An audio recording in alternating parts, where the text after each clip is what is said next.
السلام عليكم ورحمة الله وبركاته. ايه الاخبار رجالة؟ اهلا بكم في قناة اخوكم احمد اللول تيوب.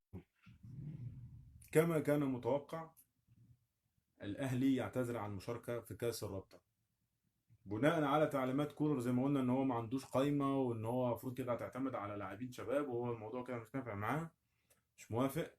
فالاهلي قدم اعتذار عن المشاركة في كأس الرابطة، وانا شايف ان ده قرار صائب، لانها بطولة مش معتمدة وبطولة العائد بتاعها لا يذكر، فمش مستاهله انك ترهق نفسك وترهق لعيبتك، عشان عندك ضغط، طبعا ضغط مباريات وعندك كلام من دوت.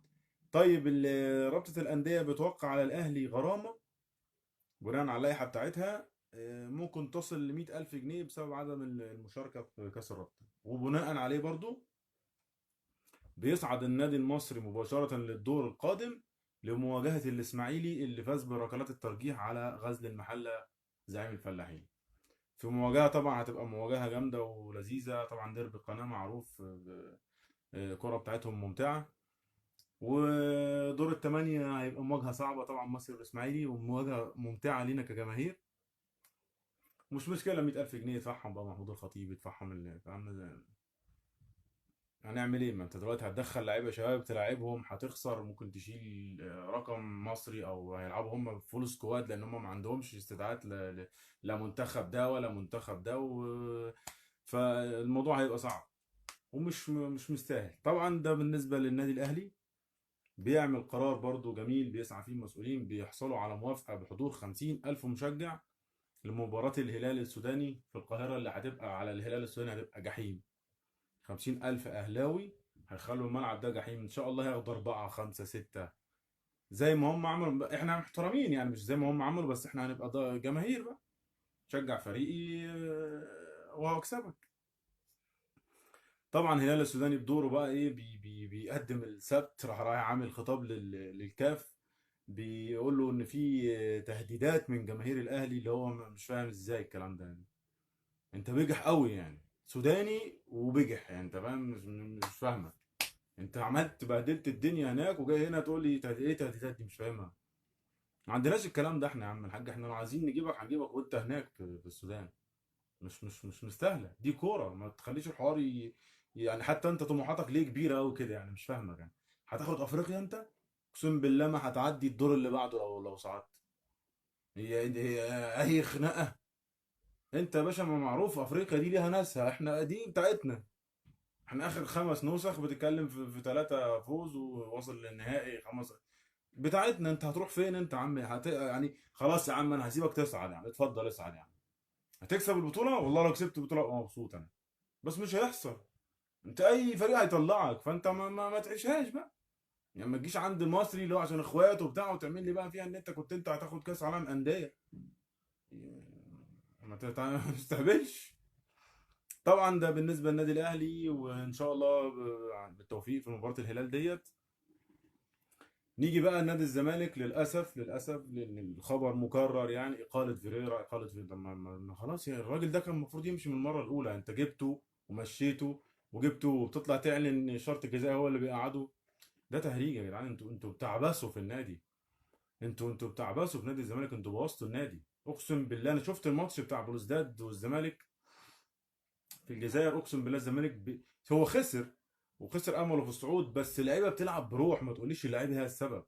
اللعيبه بتلعب بروح غير طبيعيه. زيزو بيعمل تاكلينج في الدقيقه 80، بيرجع واللاعب بيأجل العرضيه، فزيزو يبقى شكله وحش، بس هو دي روح، دي حاجه تبسطك كمشجع للفرقه. الفرقه بتلعب، الراجل بيموت نفسه، بس انت فيريرا لا عايز يدرب ولا عايز يمشي ولا عايز ياخد الفلوس، هو قاعد بقى، انت مش فاهم ده جاي معاه ازاي. وراح اسامه نبيه استقال، بس طبعا كله ده في صالح نادي الزمالك، ان هو اسامه نبيه يستقيل، ان فيريرا يمشي. واعتقد ان المرحله اللي فيها الزمالك دي مش هتسمح ان انت تجيب مدير فني اجنبي. انت بتتكلم ان انت بتلمه لفريرا، فانت هات واحد مصري من ابناء النادي كده، وابناء النادي عندهم كفاءات ياما واقوياء جدا، وفاهمين الوضع اللي فيه الفرقه دلوقتي، وهيقدروا يقوموا بالفريق تاني ان شاء الله. وانا كاهلاوي ما مرضاش بالكلام ده طبعا. احنا طول ما انت في منافسه بينك وبيني، انت مستواك بيعلى وانا مستواي بيعلى، انت بتزقني لقدام انا بزقك لقدام، مع حفاظنا طبعا على الاحترام المتبادل بيننا.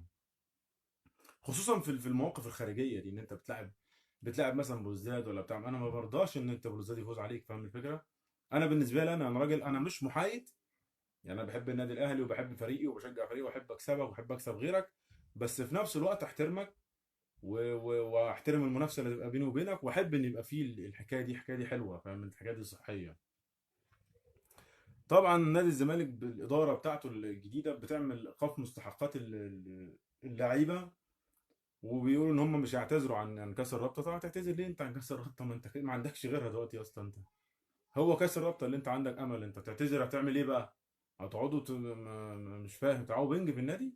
ايه هتلعب كاس الرابطه الله غالب، ما انت ما عندكش غيرها فعلا حرفيا.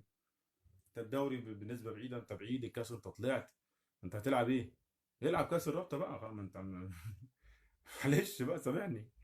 طبعا منتخب مصر الاولمبي عنده مباراتين في غايه الاهميه مع زامبيا، منهم واحده النهارده.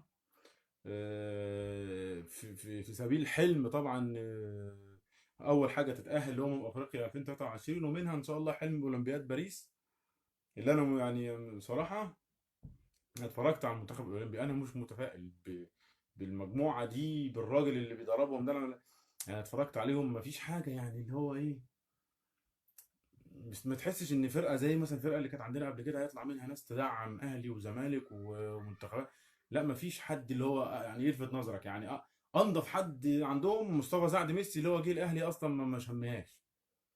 فما اعرفش بقى هل مستواهم كده، هل الموضوع الراجل ده مثلا هيتطور؟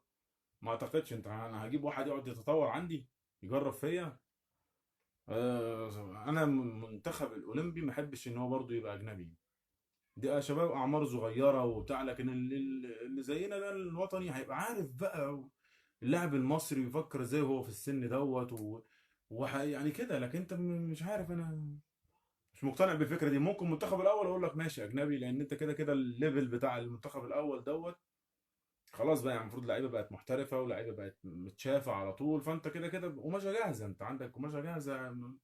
اعمل بس شغلك عليها وهيفهموك. بس طبعا بالتوفيق ليهم، نتمنى لهم التوفيق. طبعا المنتخب الاولمبي بتاعنا نتمنى له ان شاء الله يصعد ويروح الاولمبياد بتاعه باريس ان شاء الله.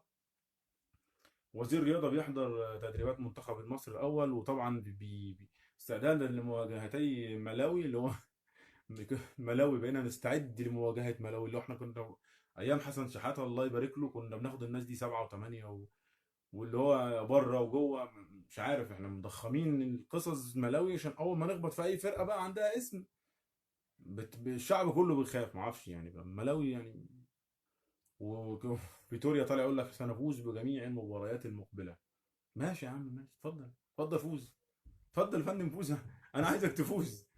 فوز وورينا. انت دلوقتي عندك نجم عالمي وعندك لعيبه وعندك ناس متالقه وكهرباء. نتمنى تفوز يا باشا. انت على الملاوي ده هنشوفك تفوز عليه يعني. برضه مش متفائل بيك، بس اتمنى تفوز برضه بالشكل اللي انت بتقول عليه دوت. دي طبعا كانت اخبار سريعه كده يا جماعه بالنسبه لاخر التطورات بالنادي الاهلي ونادي الزمالك والهلال السوداني ومنتخباتنا. بالتوفيق طبعا لمنتخباتنا. شكرا لكم على استمراركم في المشاهده. هسيب لكم قناه اليوتيوب اللينك بتاعها هنا في الديسكربشن. اي تعليق اي دعمونا طبعا بالاشتراك عشان نستمر. شكرا لكم على وقتكم. سلام يا شباب.